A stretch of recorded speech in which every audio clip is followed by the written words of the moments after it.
What's going on, everybody? This is Nick Lawson from Squad Sports. We're really excited to be supporting the Free Agent Friday series. A lot of great talent out there. Without further ado, this is the next free agent you should be signing with your sports team. Well, we're back for another Free Agent Friday, and today I've got Tina Mansinghani with me. How are you, Tina? I'm good. How are you? Did I get it right? You got it close. You got it very, very close. It's one of the things I have to work on. It's one of my weaknesses. Is your name is so easy. names. It's not going to be hard to mess up. Yeah. Mine's easy, but everybody else's. No, thanks for joining me. Let's get rolling because you've got a good background that might take us a little longer. So, got to maximize our short time that we have here. Kind of walk me through college and the degrees that you have. Yeah. So I started at A&M College Station and then got a call to come and do full-time work at the sports team in Laredo. So I left A&M to go to Laredo. So I kind of had a break between college to chase the dream, But then I finished at A&M Laredo, my undergrad in 2008 with a bachelor's of art in communication with a minor in marketing. And then years later, we'll get into that later, but years later I was in Phoenix and I was bored with just doing one thing. And so I took on my master's there. So I went to Grand Canyon University on an MBA in leadership. So nice. Yeah. It's always fun when you get bored, when you still have a lot going on. I have a feeling you're going to ask a question about it, so I'm going to save it for later. So tell me how you got interested in working in sports.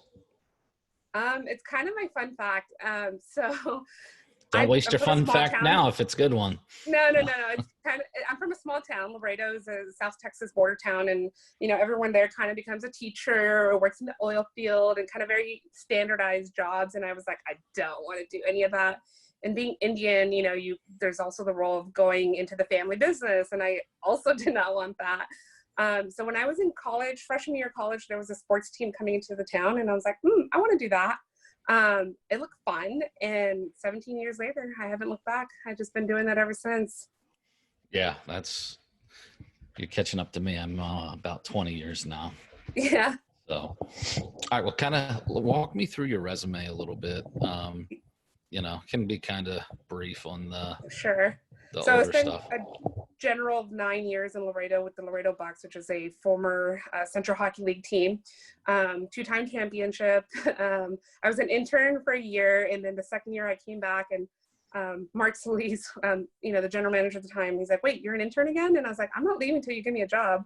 He's like, "All right then." This is back in the unpaid internship days, by the way. So, yeah. These kids have it made now. It's like, yeah, I know. I'm like, no, they got to earn it. I interned for 2 seasons for free until I was doing ticket sales on the side, like, if I had little groups and stuff, because I worked on campus too. So I was able to, garner some small 20, 30 groups. But when he saw that I was like, just not going to leave, he finally gave me a shot as a ticket exec my third year there. And then I kind of just went, I'm just kind of that person who wants to take everything in, and people look at your resume and think, oh, you've jumped all over the place and you've done so many different things. Can you not figure what you like? And that's not it for me. For me, it's like, I need more. I need to learn more. I want to understand more. So I did ticket sales for a couple of years there. I also did merchandising. I did corporate sales fulfillment.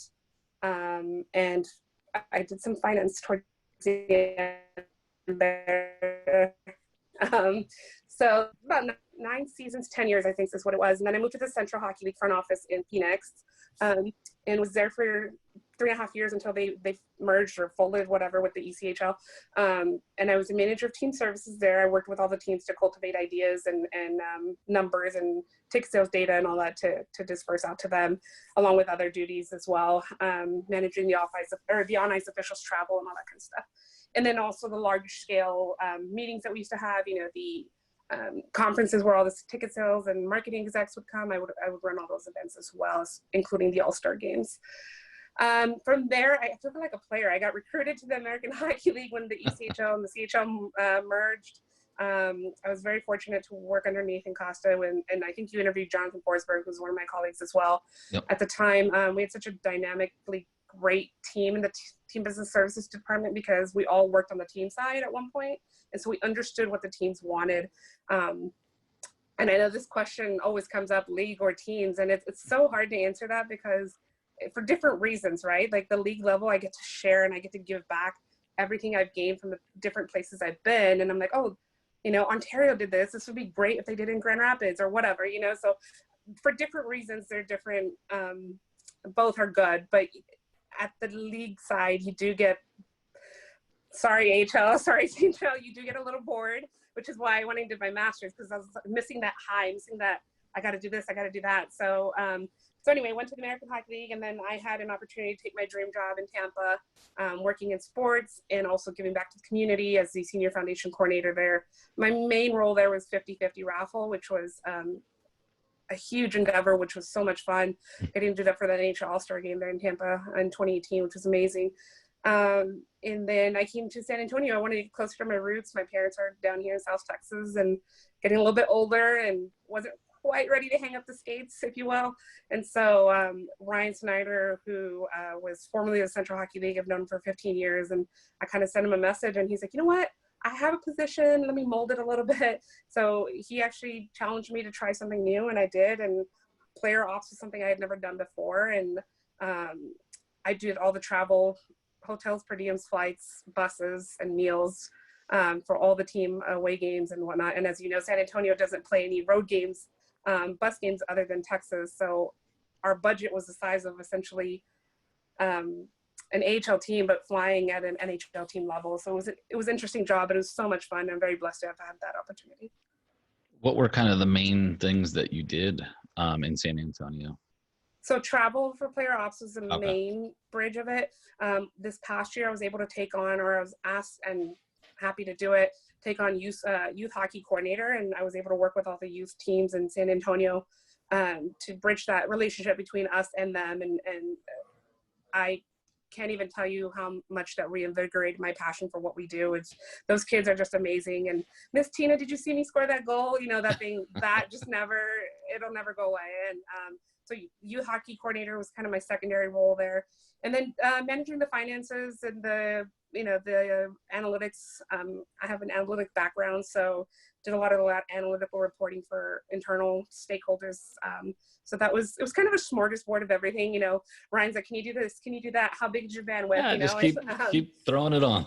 Yeah, that's the beauty of what I've done. Is, and I don't think it's a bad thing to have cultivated so many different things, because I can wear multiple hats in one role, and it pays for itself. What would you say is your dream job? So I've had my dream job working in sports and bridging that with community, right?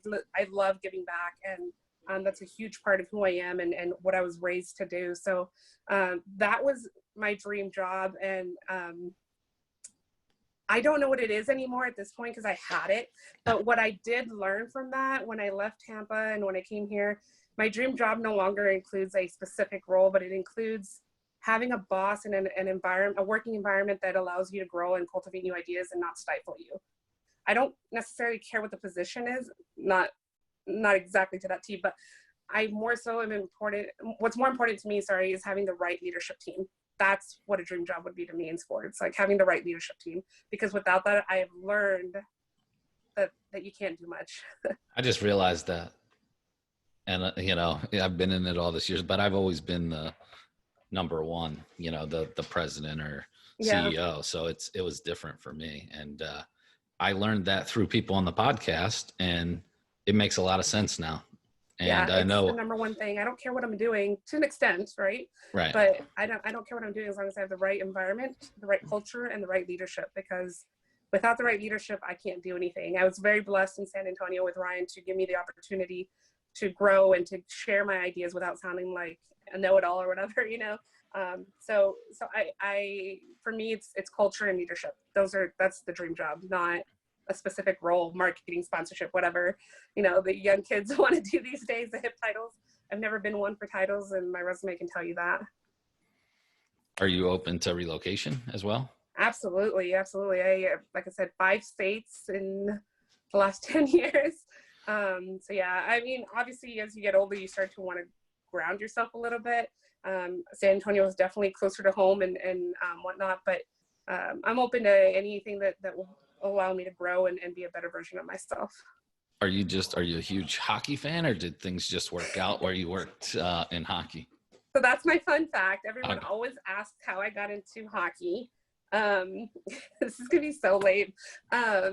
watching Full House growing up, Dave Coulier, Joey, was a huge Red Wings fan. And that's literally it. That's no my way. story. Dave Coulier, I'm a Red Wings fan by nature. Obviously, cheering on the Dallas Stars right now with Rick at the head of the helm, good friend and good family that I know very well, the Bonuses. So I'm cheering for Dallas here in August. Hopefully they go very far. But St. Louis was a great organization to be a part of last year, and working with Kevin and McDonald and those guys was an amazing, amazing opportunity to see them go from last place in January to winning the Stanley Cup. And so that, I cheered them on last year, but it's Dallas's turn this year. And Red Wings are not in, so we're good. So who would you be rooting for if it was a team you're working for versus the Red Wings? The team I'm working for. Okay, good. Yeah. But it would hurt a little bit. So when I worked for Tampa, Steve Yzerman worked for Tampa too. So Okay. That was interesting for me. That was fun. No, I actually went to a Red Wings Lightning game right before they shut down the Joe, and I wore my Lightning gear. So Nice. Yeah. What would you say is your biggest skill? These wonderful interview questions, right? Yeah. I would say I think what I've touched on a few times now is my ability to adapt, right? Like I've worn so many different hats that when I come into a role I wear 3 or 4 different hats, and not even by choice, but it just naturally happens. Like, hey, can you do this? Yeah. And then I end up finding that I pay for myself. Like the program I brought over to San Antonio, I was a business ops manager or coordinator. And I brought in the mystery puck program, which brought in $25,000. Then I took over youth hockey, which brought in $25,000. So by the end of it, I'm paying for myself, and it wasn't even in my job description. And that's kind of been my biggest asset anywhere I go. Like I've always been taught to pay for yourself. Like my job spends almost more than $250,000 in the travel side. So how can I make up for that? I can't, but how can I make up for what I cost? And so that's kind of the way I've always been trained in sports. Mm-hmm. So I pay for myself no matter what role I have. That's good, especially at the minor league level. It's important. How about what's the biggest area you need to work on? Taking on too much. Never, I think I can do everything, and then I get burnt out, and I'm like crying to the broadcaster who sits next to me. Poor guy has to hear me all the time. I think one of the things that I was able to learn this last 2 years at least, was that I know a lot about a lot of different things, but I don't have the macro level yet. I don't have that, what it affects, the decisions or the choices or the ideas that we have, how does it affect the bigger picture? From the managerial or the GM or the president or the executive director's role. That's kind of where I'm lacking. And I was on track to kind of learn those things with our leadership team the next 2 years. Obviously, with our team being sold, that changed things. But with the right leadership team, I can learn those things. And so that's kind of my area that I want to grow in the most. How about, is there any specific thing or two that you're most proud of during your career that you were a part of? I knew this was coming. There's so many things. So I'll start with one of the bigger ones, because it was so near and dear to my heart. In Tampa for the All-Star game, we had a 9-day raffle, which at the time was unheard of. And a 50-50 raffle to be specific. And our goal leading up to All-Star planning with NHL officials and the team president and everybody talking, and they're like, I'm in this meeting, this small little coordinator girl, and everyone's like, yeah, we got to hit 250,000. I'm like, I don't know how we're going to get there. Or 200,000 was the goal, sorry. And I was so scared going into All-Star. And the minute we broke the goal, the record, oh man, it was just a feeling, because half of that money's going back to community, right? Half of that money's going to charity. And I still get goosebumps thinking about it, because it was just so fun to be a part of, such an amazing opportunity. That would be probably one of the best ones. There's so many small little things that I'm proud of, just being at the league office, so many things that we can do and impact on a bigger level that people don't necessarily see. But that's probably the big one overall. Well, I will say this. I lived in Florida for a while. Tampa Bay Lightning do a great job on their 50-50 program in the community, because I know I was on the board for junior achievement. Yep. Down there, and I know we were a recipient of a pretty large check, for that. Yeah. So I thought that was pretty cool. You guys, they did a lot of good stuff down there. Yeah, we were very blessed with a market that was already doing well. At least I should say I was blessed when I came in 2016 to Tampa. We had just started a new software program that we were using for 50/50, and my goals are pretty lofty, but I am very proud that we brought in over $2 million in my tenure there. And knowing that half of that goes back to charity is where my heart gets fulfilled. Like, that's where I know I've done something good for the community, and I've done something good for the world in general. Is there anything else that you want to highlight from your career? I mean, you got so much here. I don't want to neglect something that is good, but I try to keep these, 15 to 20 minutes. I think for me, it's just, for anybody that's hiring, I've done it all, right? The CHL, the AHL, the NHL, like, I've done it all. And I don't think there's like you asked earlier, the dream job. I'm not looking to get to this specific spot, right? Like, I just want to share everything that I have, like all the knowledge, all the 17 years of this industry. Like, I want to give it back. Like, because when we leave, we take nothing with us, right? Like, we leave behind our legacy, and my legacy should be that I shared what I gained, not that I held it in and took it with me. So that's kind of the biggest thing. I just want to share. And sometimes that can come off the wrong way, right? Miss Know-It-All or whatever, but it's not. My intentions have always been pure. My intentions have always been to help. I'm 100% dedicated to the team I'm with. And I think that'll show when people talk to my former supervisors or whatever, because that's truly the core of who I am. I want to give. Like, I'm a giving person. Oh, that's great. I mean, I think you have a lot of great experience there, and thank you. I like these videos again, because you can kind of feel the passion of people as opposed to sending a cover letter and a resume and all that stuff. So hopefully, I've always said, I just need a spot. I just need a shot. Give me a door, and I promise you I will sell you on me, because there's no way that my passion won't show. There's no way that a piece of paper is not going to tell you who I am. Yeah. Like, that's great. That's but good stuff. Yeah. I mean, it's just give me that opportunity. And if I don't sell myself, then I don't deserve to be with you. Yep. But no, exactly. I feel the same way. Thanks for joining me. Yeah. Thanks for having me. Hopefully this fun. Can help. Memory lane.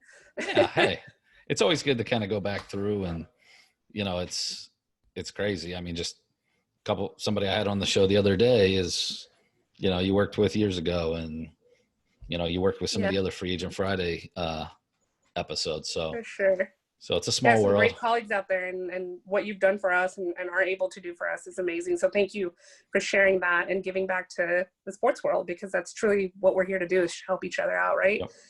Friendly competition off the field, ice, whatever you want to call it. Wearing my Tampa Bay Bucks.